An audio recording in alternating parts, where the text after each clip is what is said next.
Good evening friends, आप सभी का स्वागत है। वेलकम करता हूं सभी का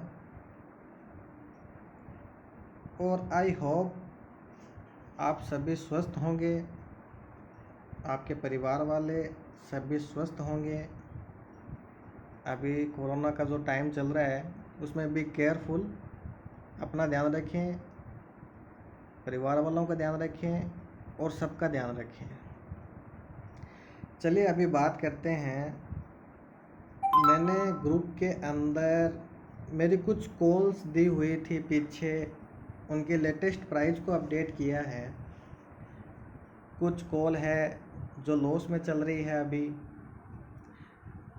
लेकिन ऐसी बहुत कम मेरी कॉल होंगी जो मेरी बाइंग प्राइस जो मैंने दी थी उसके बाद में डायरेक्ट नीचे चली गई। ऐसी बहुत कम, जैसे बंधन बैंक में मैंने 330 रुपये के ऊपर बाई के लिए बोला था और उसके बाद में 340 रुपये उसने लगाया था हाई, लेकिन अभी 300 रुपये से भी नीचे आ गया बंधन बैंक। हालांकि 10 पॉइंट का अगर मैं बात करता हूं तो 10 पॉइंट भी हमें उसके अंदर मिले हैं। ऐसी बहुत कम कॉल होगी जो मेरी बाइंग प्राइस से डायरेक्ट नीचे आ गई है। मैंने बोला कि 100 रुपये पे ख़रीद लो और 100 रुपये पे ख़रीदने के बाद में तो वो 100 रुपये भी नहीं गई। ऐसी तो बहुत कम कॉल्स होंगी। लेकिन क्या होता है कि मैं ट्रायल स्टॉप लॉस का यूज़ करता हूँ या फिर कुछ अच्छे स्टॉक्स हैं जिनमें मैं लंबी होल्डिंग लेता हूँ, तो उनके अंदर क्या है कि मैं स्टॉप लॉस वगैरह का यूज़ नहीं करता। जैसे बंधन बैंक है, उसके अंदर मैं लॉन्ग हूँ। बंधन बैंक के अंदर मैं कम से कम 500 रुपये के टारगेट के लिए लॉन्ग हो रखा हूँ। मेरा टारगेट बंधन बैंक में है 500 रुपये का। 500 रुपये जब वो आएगा उस दिन मैं उसको सेल करूँगा, और वो भी देखेंगे उस टाइम की सिचुएशन क्या है बैंक की। हो सकता है वो 500 रुपये से भी ऊपर का टारगेट दे दे अपने को। अभी ग्रुप के एक मेंबर ने बोला कि सर ये जो आपने कॉल दी हुई थी इंडसइंड बैंक की, तो उसके अंदर मेरे को लॉस चल रहे हैं। तो 2 फरवरी को मैंने ये कॉल दी थी, समवेयर अराउंड ये लेवल 982 रुपये के करीब 2 फरवरी को मैंने ये कॉल दी थी। और अगले ही दिन 3 फरवरी को इसने 1080 रुपये का हाई लगाया है। यानी अगले ही दिन आपको 100 पॉइंट का प्रॉफिट मिल रहा है। अगर आपने एक शेयर भी परचेज किया होगा तो उसके अंदर आपको 100 रुपये का प्रॉफिट मिल रहा है। और मैं अगर बात करता हूँ, ये 1000 रुपये का एक शेयर है, 100 रुपये के मूवमेंट आना इसमें नॉर्मल है, मैं मानता हूँ। लेकिन अगर मैं बात करता हूँ कि आपने अगर एक शेयर भी परचेज किया होगा और आप 100 रुपये प्रॉफिट मिल रहा है, तो आपको वहाँ पर उसको बुक करना चाहिए, मेरा ये मानना है। अगर वहाँ पे भी आपने इसको बुक नहीं किया तो इसने अपना 25 फरवरी को हाई लगाया है 1119 रुपये, और काफ़ी दिनों तक ये 1000 रुपये से ऊपर ही रहा है। चलिए कोई बात नहीं, आप शेयर मार्केट के अंदर नए हैं, आपको पता नहीं है। देखिए, अगर आप ट्रायल स्टॉप लॉस के वीडियोज यूट्यूब पे सर्च करेंगे तो मुझसे भी अच्छी आपको एक्सप्लेन कर देंगे। कोई यूट्यूबर है वो मुझसे भी अच्छा आपको एक्सप्लेन कर देगा कि ट्रायल स्टॉप लॉस क्या होता है। फिर भी चलिए मैं आपको बता देता हूँ। देखिए, अभी मैंने टाटा मोटर्स के ऊपर कॉल दी है, तो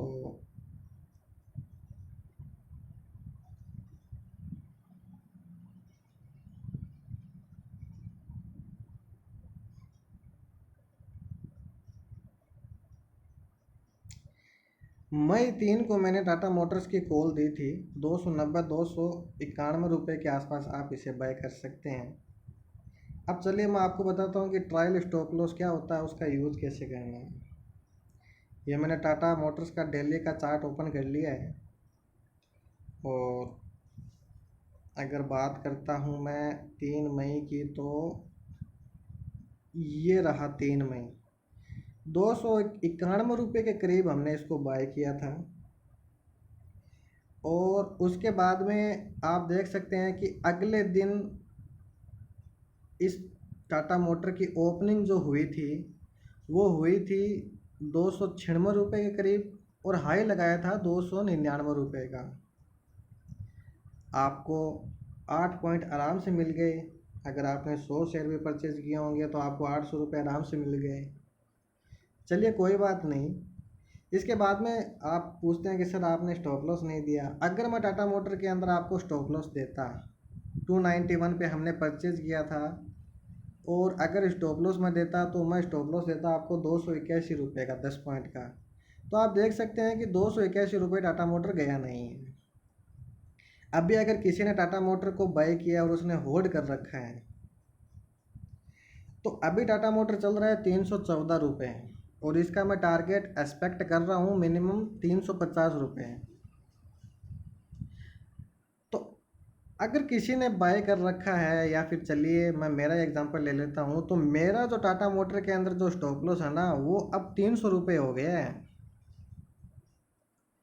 अगर बाय चांस किसी भी वजह से मार्केट के अंदर गिरावट आती है, तो मैं टाटा मोटर के अंदर 300 रुपये के स्टॉप लॉस के साथ निकल जाऊंगा। मेरी जो बाइंग थी वो 291 पे थी। टाटा मोटर मेरा चल रहा है 314 रुपये, और मेरा जो स्टॉप लॉस है वो है 300 रुपये।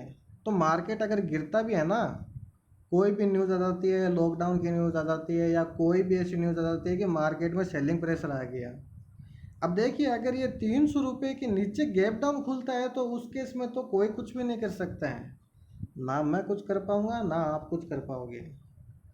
लेकिन बाय चांस अगर ये 300 रुपये के आसपास खुलता है ना, तो मैंने मेरा 9 पॉइंट का जो टारगेट है, वो प्रॉफिट है, वो मैंने सिक्योर कर लिया है टाटा मोटर के अंदर।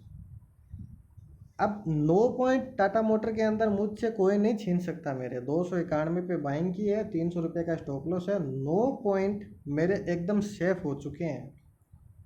तो ये क्या होता है, ये होता है ट्रायल स्टॉप लॉस।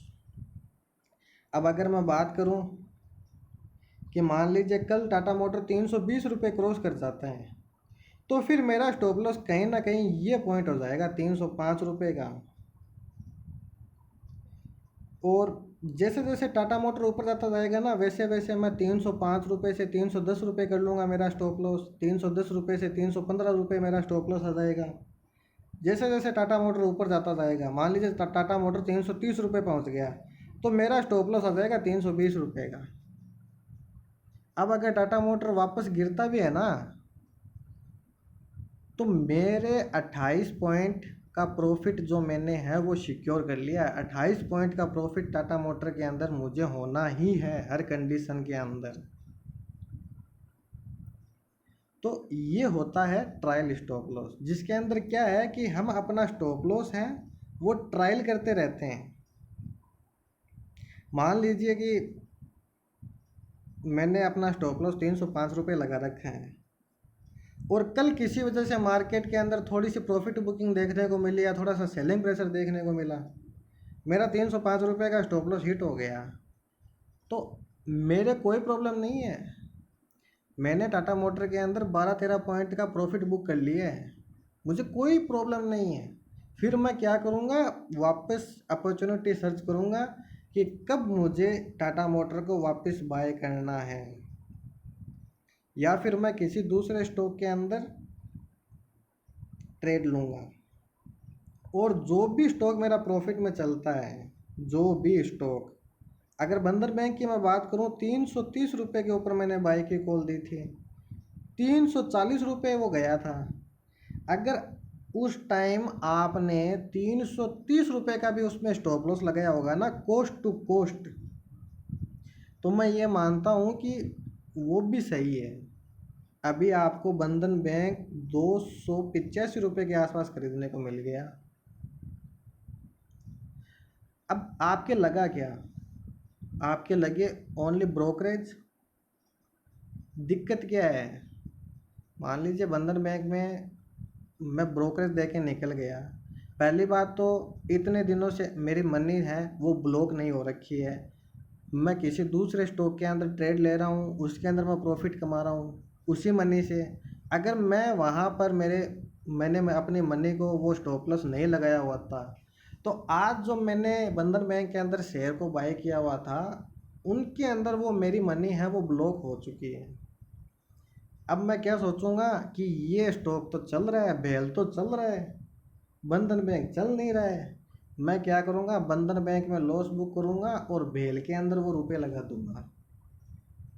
और बाई चांस भेल वहां पर रुक गया कुछ दिनों के लिए, या वहां से थोड़ी सी उसके अंदर गिरावट आ गई, तो भाई साहब पैनिक हो जाएंगे सब कि अरे मैंने ये क्या कर लिया, मैंने बेल के अंदर तो पैसे लगा दिए, ये इतना अच्छा चल रहा था, अब ये तो गिरने लग गया और बंधन बैंक है वो मेरी बाइंग प्राइस के पास पहुंच गया।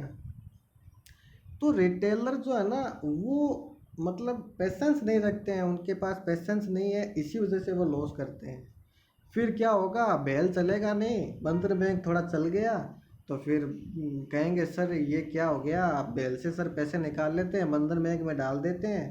तो बंधन बैंक में भी आपने लॉस बुक कर लिया, बेल के अंदर भी आपने लॉस बुक कर लिया, आपने जो कैपिटल लगाई थी उसका 10 से 20% तो चला गया। तो अगर कोई भी आप ट्रेड लेते हो ना तो या तो पेशेंस रखो उसमें, अगर आप में पेशेंस नहीं है तो शेयर मार्केट आपके लिए बिल्कुल नहीं है फ्रेंड्स, ये मैं आपको बोल देता हूँ। और अगर आप ट्रायल स्टॉप लॉस का यूज़ करते हैं तो ये मेरी गारंटी है कि बहुत कम ट्रेड के अंदर आपको लॉस होगा। मान लीजिए कि मैंने टाटा मोटर की कॉल दी थी यहाँ पे, मान लीजिए एक एग्जांपल देता हूँ कि चलिए मैंने यहीं पर बोल दिया कि टाटा मोटर को आज 315 रुपये पे बाई कर लो, बाई कर लिया सबने, कल टाटा मोटर नीचे आ गया। अब मैंने तो देखा है टाटा मोटर आज नहीं तो कल ऊपर जाएगा, कोई टेंशन नहीं है, आप पैनिक हो गए कि अरे यार सर ने कॉल दी, ये तो चला नहीं, ये तो नीचे आ गया, न्यूज़ में भी आने लग गया, टीवी चैनलों पे भी आने लग गया कि टाटा मोटर में तो प्लांट बंद होने वाले हैं, वहाँ पे लॉकडाउन लग गया, अब तो ये नीचे गिरेगा, क्या करें क्या करें। तो उस कंडीशन के अंदर आप अपना रिस्क मैनेजमेंट, आपका जो रिस्क मैनेजमेंट बोलता है कि हाँ मैं 2,000 रुपये का लॉस ले सकता हूँ, मैं 5,000 रुपये का लॉस ले सकता हूँ, तो वो लॉस लेके आप उस ट्रेड में निकल सकते हैं। वो आपका जो रिस्क कैपेसिटी होगा फिर वो होगा उसके अंदर। तो ट्रायल स्टॉप लॉस करते रहिए, जो भी स्टॉक होता है, अगर कोई स्टॉक अब मेरी दी हुई बाइंग प्राइस से काफ़ी ऊपर चला जाता है 10-20 रुपये, तो उसमें कोस्ट टू कोस्ट आप अपना स्टॉप लॉस लगा दीजिए। अगर आपका स्टॉप लॉस हिट भी होता है ना तो आपकी मनी जो है वो ब्लॉक नहीं होगी, आप किसी दूसरे शेयर के अंदर वो मनी इन्वेस्ट कर दीजिए, हो सकता है वो चल जाए और हो सकता है उस पर प्रॉफिट बुक करने के बाद में बंधन बैंक चल जाए। तो ट्रायल स्टॉप लॉस ये होता है कि उसके अंदर क्या है, हम अपना स्टॉप लॉस है वो धीरे धीरे ऊपर करते जाते हैं। जैसे कि मैंने आपको बताया था 291 के ऊपर मेरी बाइंग प्राइस थी, फिर मैं 300 रुपये के ऊपर स्टॉप लॉस लिया, जैसे जैसे टाटा मोटर ऊपर जाता जाएगा वैसे वैसे मैं अपने स्टॉप लॉस को ऊपर करता जाऊँगा। तो ये होता है trial stop loss. I hope आप सभी को समझ में आया होगा। अगर समझ में नहीं आया है तो यूट्यूब के ऊपर अगर आप ट्रायल स्टॉप लॉस क्या होता है लिख के सर्च करेंगे तो काफ़ी अच्छे से आपको बताएंगे वो लोग। चलिए, thank you very much, good night.